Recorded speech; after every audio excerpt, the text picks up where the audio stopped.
Абхазская делегация принимает участие в женевских дискуссиях. Эти дискуссии проводятся с 15 октября 2008 года в соответствии с договоренностями Дмитрия Медведева и Николя Саркози при участии Абхазии, Южной Осетии, Грузии, России, США, представителей ООН, ЕС и ОБСЕ. Что это за формат, будем обсуждать в студии с депутатом парламента, дипломатом Инаром Гицба.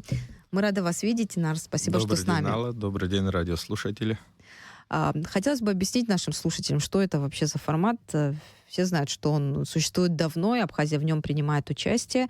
Это площадка, где Грузия и Абхазия могут напрямую встретиться и обсудить разные вопросы, но мне бы хотелось, чтобы вы доступным языком рассказали. Постараемся как минимум. Да, действительно, этот формат был учрежден на основании договоренности Медведева-Саркози после августовских событий в Южной Осетии, и он предполагает прежде всего для нас и для юго-осетинских коллег и Российской Федерации, которая также является участником этого процесса, подписание юридически обязывающего соглашения о неприменении силы. И вот на протяжении уже 65 раундов, да, текст соглашения, он практически уже подготовлен, но из-за политических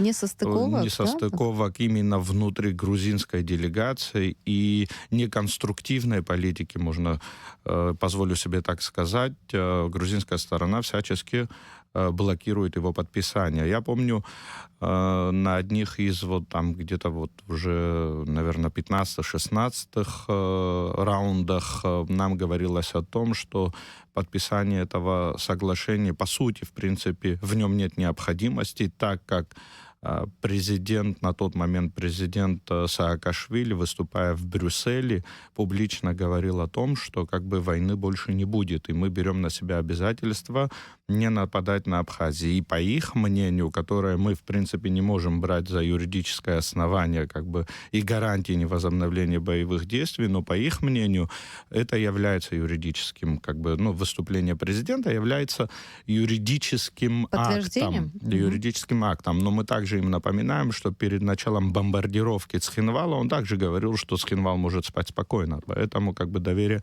в этой части нет. Но история же знает и документы, которые потом нарушались странами в том числе. Однозначно, да. Но в принципе мы юридически с Грузией находимся до сих пор в состоянии войны. При всей своей несовершенности Женевского процесса взамен этого формата ничего другого в принципе и нет. Для нас задача максимально для себя использовать тот формат, который все-таки предоставляет Женевская площадка.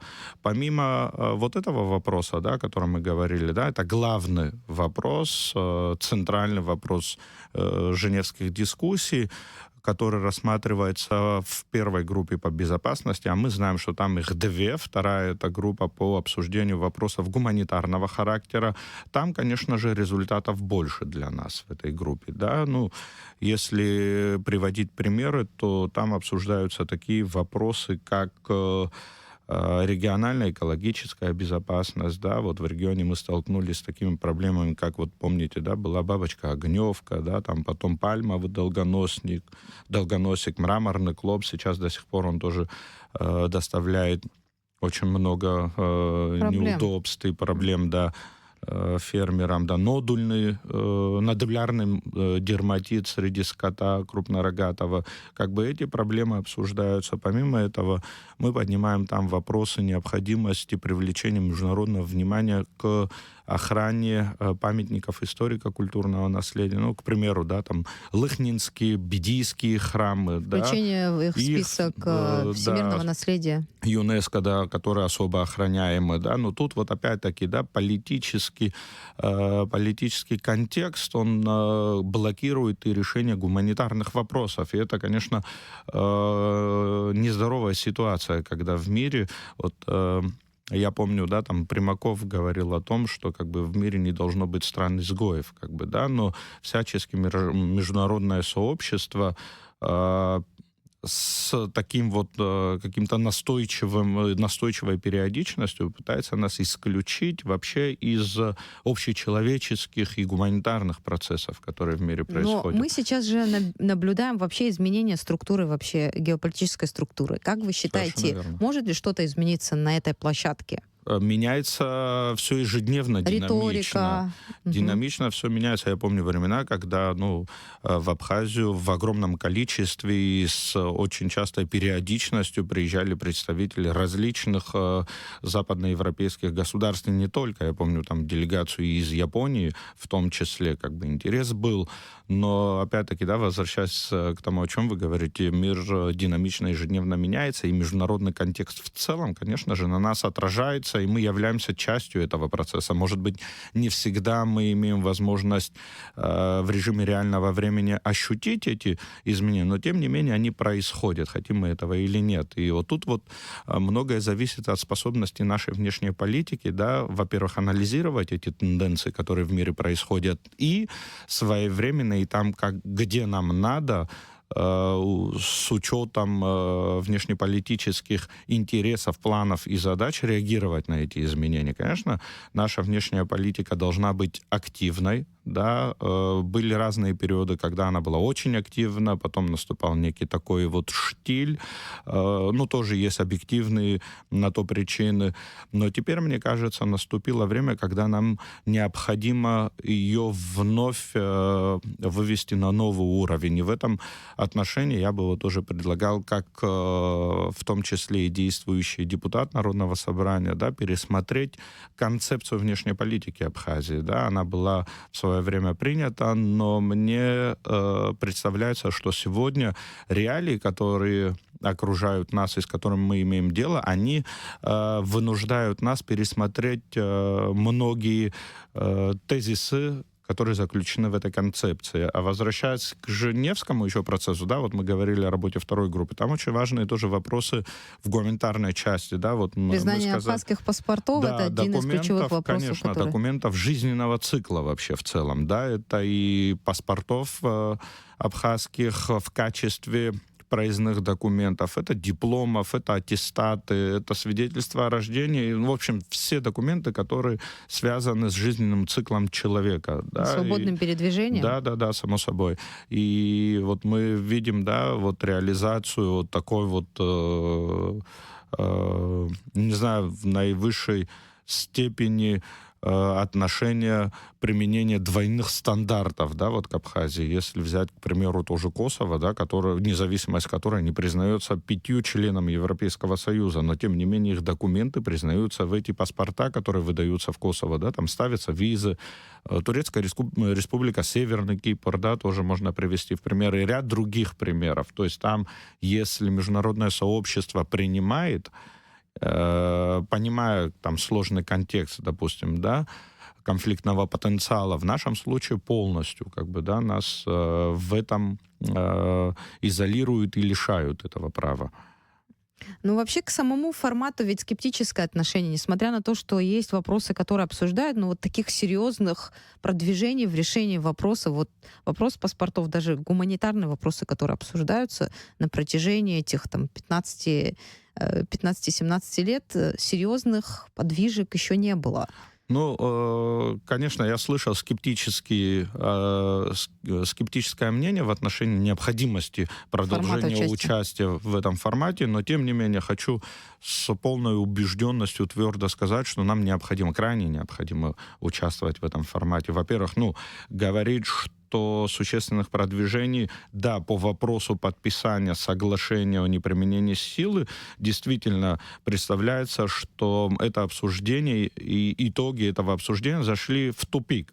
Но, тем не менее, каждый раз мы, участвуя в этом формате, имеем возможность за себя сами доносить до международного сообщества ключевые, важные для нас внешнеполитические, внутриполитические аспекты. То есть мы не оставляем в этом формате возможности другим говорить за нас. Да, зачастую недоброжелатели пользуются, вот, к примеру, да, там ежегодно Генеральная ассамблея ООН принимает резолюции в отношении беженцев, так называемых, да. Мы говорим, чтобы быть максимально объективным, международному сообществу в отношении данного конкретного вопроса, допустите представителей Абхазии на Генеральную Ассамблею. Пускай они послушают и нашу позицию в этом отношении, и тогда принимают решение, да. И мы категорически, это вот базовое условие, отказываемся ввиду того, что нас не пускают на Генеральную Ассамблею выступить, да, мы отказываемся обсуждать этот вопрос в рамках женевских дискуссий. Я был участником 5 раундов, и бывали ситуации, где абхазская делегация просто бойкотировала процесс переговоров, вставала и покидала зал заседания, в протест. Это имело эффект?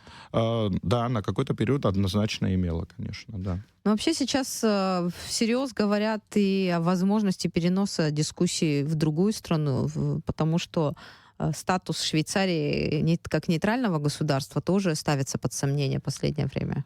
Подвергся, само собой, некоторой критике, обоснованной критике статус Швейцарии, когда Швейцария предпринимала попытку по тем или иным вопросам принимать сторону. Для нас это неприемлемо, потому что мы рассматривали эту площадку, не только мы, а все договорившиеся стороны рассматривали эту площадку как нейтральную, и эта площадка предоставляла максимально комфортные условия для того, чтобы там происходил объективный обмен мнениями и позиций, да. Но вот учитывая некоторые аспекты, было высказано мнение, что может быть, есть возможность переместить этот формат в другое место. Но, тем не менее, там, мне кажется, среагировали и продолжают сегодня обеспечивать все-таки вот этот режим невмешательства в процесс. Все-таки пока Женева. Пока да, пока все остается так же. Сам формат, он подразумевает участие в том числе и России. Да. В переговорах. Как вы оцениваете роль России сейчас в этом процессе? Максимально положительно, не только сейчас, а с самого начала, потому что, во-первых, у нас полное взаимопонимание по тем ключевым вопросам повестки, которые там обсуждаются. Они синхронизированы, наши подходы, и с Россией, и с юго-осетинской стороной. В принципе, очевидные вещи, они не могут быть интерпретированы иначе, если нету какой-то политической конъюнктуры, да. В нашем случае традиционно все проходит очень сбалансированно и согласованно.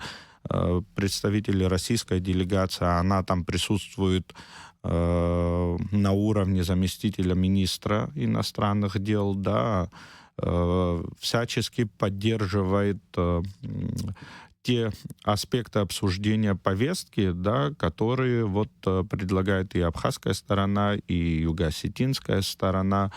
Ну и, само собой, мы зеркально поддерживаем те инициативы, которые озвучиваются представителями российской делегации. Часто, следует отметить, часто представители Соединенных Штатов Америки, сопредседатели в лице представителей от ОБСЕ, Евросоюза и ООН, они понимают конструктивность наших позиций и предложений, но политически неприемлемыми идут на поводу у грузинской повестки. Но сейчас мы видим, отношения Грузии и ЕС тоже меняются. И в контексте этих взаимоотношений, как вы считаете, может ли этот формат вообще трансформироваться, сузиться, может, какие-то стороны отпадут в будущем? Вообще, какие перспективы видите? Знаете, я не готов говорить, что концептуально взаимоотношения Грузии с Евросоюзом меняются. Меняются некоторые подходы, и прошел некий такой холодок по некоторым аспектам их взаимоотношений. Но в целом официальная линия и официальная позиция, в том числе, которая подтверждается официальными лицами грузинского руководства, она неизменна. Планы на интеграцию в европейские экономические структуры и союзы, планы по интеграции в НАТО, они сохраняются до сих пор. Единственное, да, конечно, подходы к решению возникающих вопросов, может быть, да, там несколько претерпевают изменения, ну а в целом, вот еще раз повторюсь, да, концептуально их взаимоотношения, они остаются на прежнем уровне. И давайте вспомним, что та команда, она уже находится, которая сейчас у власти в Грузии, она уже достаточно давно находится у власти в Грузии. То есть, риторика изменилась, согласитесь, и в отношении России в том числе. Россия как ключевой игрок на этих переговорах и в регионе. Да, в некоторой части, конечно, она изменилась. Я вижу, что все-таки в политике Грузии начинает просыпаться некий прагматизм региональных и как бы глобальных процессов. И вот это, конечно, наверное, вызывает беспокойство у западных партнеров в Грузии, да, там, в том, что как бы если она была до какого-то момента абсолютно такая безальтернативная, да. Но теперь, учитывая обстоятельства, да, и в том числе региональный экономический интерес Грузии как бы по взаимодействию с Российской Федерацией и ряд других вопросов, как бы, но это отдельная тема для обсуждения, как бы, да. Конечно же, их, ну, на Западе, наверное, это вызывает некое недовольство, беспокойство как минимум. Да. Но это дает понимание внутренних процессов, того, как могут проходить сейчас дискуссии эти женевские, понимание взаимоотношений Грузии с европейскими структурами. Но в этом контексте ничего не меняется, как бы тут позиции согласованы. И вот опять-таки, да, чтобы понимать степень ухудшения, улучшения или изменения, трансформации грузино-европейских отношений, нужно все-таки смотреть в детали, да, что в большой степени там мало чего изменилось, как бы, и вот Женевский процесс, он наглядно в этом контексте, как бы именно по этому треку, по этому направлению и по реализации тех договоренностей, которые были в ноябре, да, если я не ошибаюсь, 2008 года достигнуты, как бы, но там ничего не меняется. Ну, вообще, какие перспективы? Жизнеспособен этот формат в будущем? Или нужна какая-то трансформация, изменение структуры, формы? Как вы это видите? Но он достаточно консервативен, этот формат, да, то есть потому что повестка там уже заранее определена, и она была утверждена тогда, как бы, да, много лет назад, 65 раундов тому назад. И вносить изменения пока, представляется несколько сложным, потому что на это должно быть согласие всех сторон. Но то, что необходимо вдохнуть в этот формат какое-то новое направление, в этом у меня сомнений нет. И тут я убежден, что ключевой скрипкой может быть и наша позиция в этом вопросе. Мы должны, используя этот формат, настаивать на том, что нам на сегодняшний день наиболее интересно. Но есть еще один интересный механизм внутри женевских дискуссий. Это механизм предотвращения реагирования на инциденты. Он был приостановлен с абхазской стороной по той причине в 2018 году, потому что появился такой санкционный список, в который вошли видные государственные общественные деятели Абхазии. Грузия транслировала эти списки на международных площадках, в которых Абхазия не имеет возможности принимать участие. И оппонировать, да. В общем, был такой инцидент, была такая история внутри женевских дискуссий. Что это за списки, и как сейчас, что с этими списками, и какую они вообще роль играют? Не только этот инцидент. Этот инцидент уже был результатом накопительного некого эффекта, а действительно механизм МПРИ, он был рожден, это был продукт как бы женевских дискуссий на тот момент, достаточно эффективен. Он позволял оперативно реагировать на инциденты, которые происходили на границах, как между Грузией и Абхазией, так и между Грузией и Южной Осетией. Было несколько положительных примеров того, как он оперативно реагировал на эти инциденты, и принимались оперативные решения по их деэскалации, как бы, да. Но Впоследствии этот механизм грузинская сторона начала использовать, как и все остальное, в политических целях в качестве каких-то, на их взгляд, возможных инструментов оказания давления, привлечения международного сообщества к вопросам, не имеющим абсолютно ничего общего с реальностью. Да, я вот вспоминаю, например, вот я говорил о накопительном эффекте, да, я вспоминаю инцидент, когда глава миссии Европейского Союза по наблюдению в Грузии долгое время, кстати, эта миссия настаивала на то, чтобы абхазская сторона дала возможность им проводить мониторинги на территории Республики Абхазия. В тот момент руководство Министерства иностранных дел, согласовав, само собой, этот вопрос с высшим руководством страны, готово было рассмотреть такую возможность в случае, если миссия будет называться иначе. Не по наблюдению в Грузии, а, соответственно, да, там, по наблюдению в Абхазии там, или какую-то другую форму. Но на что категорически был отрицательный ответ руководством самой миссии. И вот на одном из раундов после очередного трагического инцидента, совершенного грузинскими диверсионно-разведывательными группами на территории Галского района, там погибли наши сотрудники правоохранительных структур. Генерал, помню его фамилию, Тышкевич, он был польским генералом.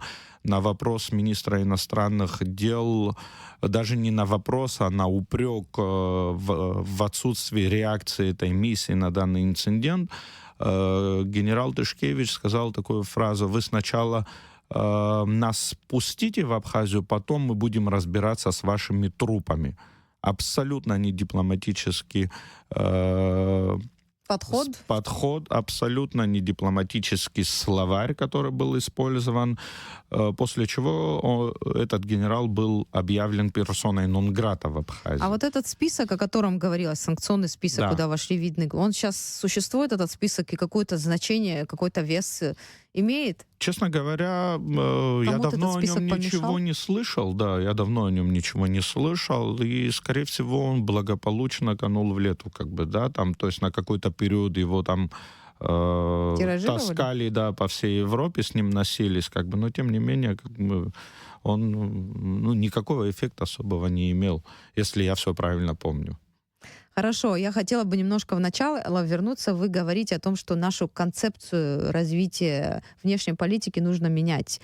Если коротко и понятно для наших слушателей говорить, что там нужно выделить, что там должно быть отражено? 2-3 словами, если коротко, это Да, может... постараюсь. Но прежде всего сегодня нам это проще делать, так как контур дружественных стран к Российской Федерации, в отношении Российской Федерации, он обрисовался, да, вот за последние годы. И поэтому тот контур дружественных стран для нас является максимально перспективным с точки зрения установления отношений, да, дипломатических, экономических, культурных, спортивных. Конечно, необходимо ее обновить, необходимо вот вписать туда зонированность, может быть, да, там я рассматриваю в данном ключе страны Ближнего Востока, в том числе и принимая во внимание, что там проживает, во многих из них проживает численная абхазская диаспора, да, там это страны Азиатско-Тихоокеанского региона, это некоторые страны Африки и, само собой, Латинской Америки. Как бы вот актуализировать именно региональность и актуализировать подходы. Концепция — это же общее видение развития, да, там внешнеполитических отношений, и методы, наверное, все-таки туда нужно прописать, да, не общими фразами, чтобы это не была, да, чтобы это не была просто как, ну, знаете, вот в ресторан приходите, и там в каждом ресторане есть книга пожеланий и предложений, да, или книга жалоб, да, чтобы это вот так не выглядело, чтобы это был реально такой дорожная карта и план действий по реализации внешнеполитических задач Республики Абхазия. Что вы имеете в виду, когда говорите методы? Это, не знаю, какие-то начать с культурных связей? Вот что подразумевается под этим? Ну, каждый отдельный случай, каждая отдельная страна и порядок установления развития с ней связи этот порядок, он индивидуален. То есть И где-то надо культурными методами, да, методами продвижения через где-то культуру. спорт, где-то культура, где-то экономика, где-то в том числе, может быть, и вопросы там логистического характера, хотя это тоже является частью экономических процессов, да, там, ну, очень большие изменения и региональные, и глобальные происходят, и Абхазия в этом плане, учитывая свое очень удобное географическое расположение, может включаться в эти процессы и предоставлять максимально комфортные условия для стран региона и не только, да, по там, установлению новых коммуникационных каналов. И становиться, да, такой конкурентоспособной. Конечно. Будем надеяться, что вот такая концепция появится с такими четкими задачами. Будем следить за тем, как развиваются женевские дискуссии и какие договоренности будут достигнуты. Нар, спасибо большое, что Спасибо были с нами вам. в студии. Нашим слушателям напомню, в нашей студии был депутат парламента, дипломат Инар Гицпа. Мы говорили о формате женевских дискуссий.